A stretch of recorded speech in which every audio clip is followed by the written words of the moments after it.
S'il vous plaît. Silence. Ouais, silence total. Alors, on reprend.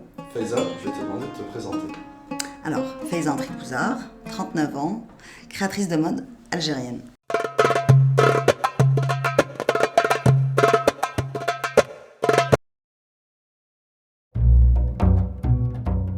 Alors, mon père donc est artisan bijoutier, mais il a hérité ce savoir et ce savoir-faire et ce savoir-être dans ce monde grâce à son père.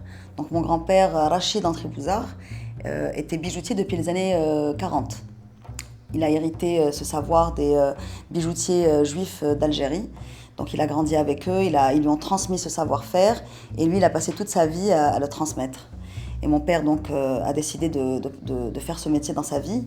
Et du coup, moi, j'ai grandi dans un atelier de bijouterie. Depuis l'âge de 5 ans, je tourne dans les ateliers et je connais les mains noires et les odeurs et les sons de ce métier.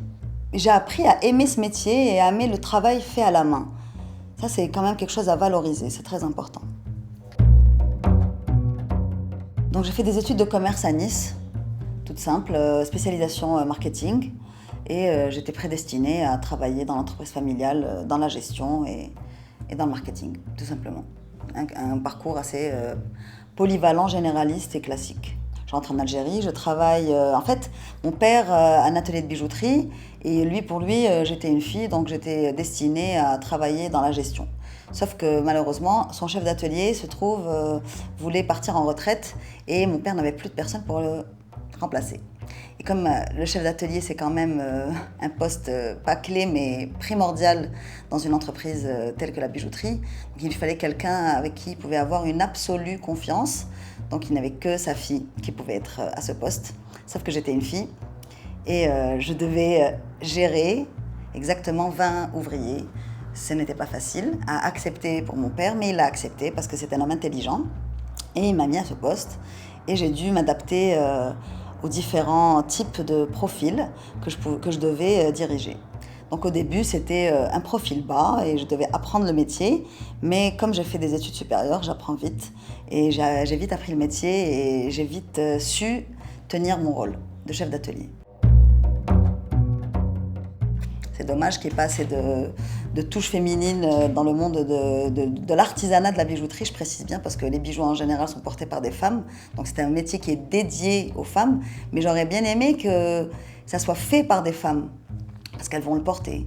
Mais moi j'ai grandi, donc c'était un milieu assez, j'aime pas dire le mot macho, mais un milieu assez masculin.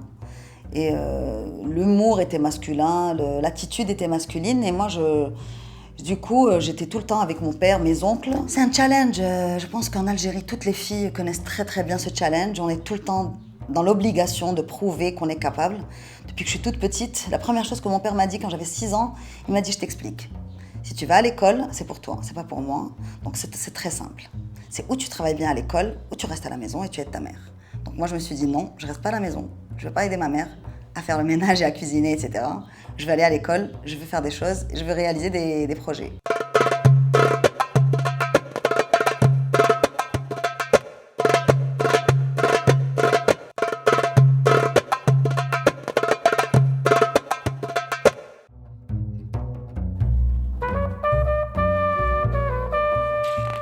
Alors j'ai ouvert ma propre structure parce que j'arrivais, je pense, à maturité dans l'entreprise familiale. J'en avais un peu assez de ne pas m'exprimer complètement comme je voulais. Mon père nous a élevés comme des capitaines. 3 capitaines dans un navire, il coule. Donc j'avais besoin de créer mon propre navire. J'avais 32 ans, j'avais eu déjà 2 enfants, donc j'avais eu une vie familiale bien riche, bien remplie, donc j'arrivais à maturité d'un certain cycle dans mon cycle de vie, d'une certaine période. Et je me disais, c'est maintenant, c'est fini, tu as 32 ans, tu as eu de l'expérience. Maintenant, il faut que tu trouves ton idée, en fait. Moi, j'ai toujours voulu être entrepreneur, mais je n'avais pas trouvé, en fait, ce qui allait me porter. Il faut que tout soit sur un plan. Vous pouvez mettre dans le meuble, dans la bibliothèque. Avec des cintres. Des beaux cintres. C'est beau, c'est joli. Et prenez-moi des photos. Qu'est-ce qu'on peut mettre aussi en vitrine? J'avais besoin dans un domaine créatif, parce que je m'étais rendu compte que je pouvais m'exprimer et que ça donnait. parce que j'avais eu l'occasion d'aller chez différents marchands de tissus pour des occasions de mariages familiaux, etc. Et apparemment, il me disait que j'avais des capacités qui sortaient un peu de la norme. J'avais un ami styliste aussi qui me disait tu me saoules, j'étais cliente chez lui, il me disait ouais tu me saoules, tu devrais aller t'exprimer, te créer ton propre atelier. Je trouvais ça osé, je disais mais j'ai aucune expérience dans le domaine de la couture. Il m'a dit c'est pas ça le plus important c'est d'avoir des idées. Alors les premiers pas c'est assez rigolo parce que je connaissais tellement rien que les basiques du métier m'étaient inconnus. D'ailleurs la première employée que j'ai embauchée, une modéliste qui s'appelait Nadia, était choquée. Je connaissais tellement rien au domaine, elle me dit c'est une honte, tu connais rien, il faut que tu mentes, il faut que tu dises que tu connais, il faut que tu dises que tu sais parce que personne ne va venir chez toi, personne ne va venir acheter. Et moi je ne suis pas comme ça, moi je mens pas, je dis la vérité, je suis honnête, je dis la vérité.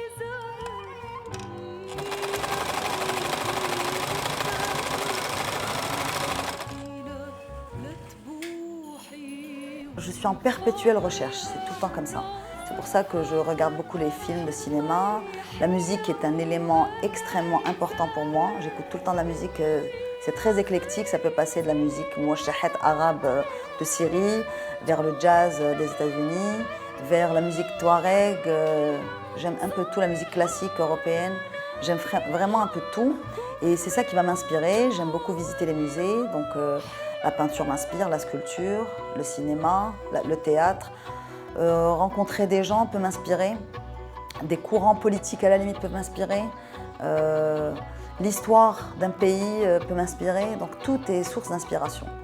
Et à partir de là, une idée va naître et quand l'idée naît, je commence à faire mes recherches bien ciblées et après je commence à faire des croquis.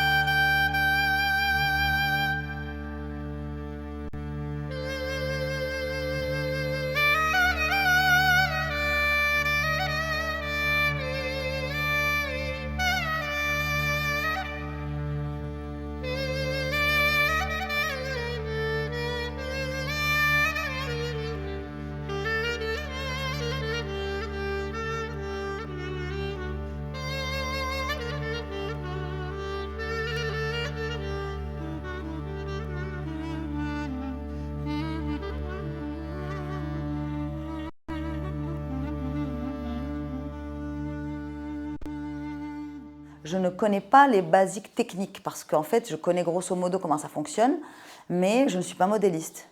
Mon métier, réellement, est de créer. Aujourd'hui, je crée des vêtements, mais j'ai commencé par créer des bijoux. Et ça, j'en ai pas parlé, mais j'ai commencé par créer des bijoux. J'ai fait des collections de bijoux.